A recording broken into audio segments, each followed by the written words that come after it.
अस्सलाम वालेकुम। आज मैं आपको सैकुलेंट प्लांट के बारे में बताऊंगी। उनके पत्ते टूट के उनके पत्तों को मैंने ऐसे रख दिया और देखें वो भी नए पौधे बन रहे हैं।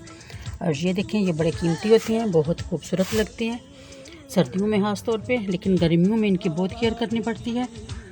ये देखें मेरे पास बहुत से ऐसे हैं जो ख़राब हो चुके थे, लेकिन माशाल्लाह अब फिर से ये निकल रहे हैं। इनको बहुत कम पानी की ज़रूरत होती है और ये माशाल्लाह जब सर्दियों में ख़ास तौर पे इनकी ग्रोथ का टाइम होता है तो खुद ब खुद इनके पत्तों को आप रहने दें जहाँ गिरते हैं, या उठा के किसी खुशक जगह पे रख दें तो वो खुद बहुत पौधा बन जाएंगे।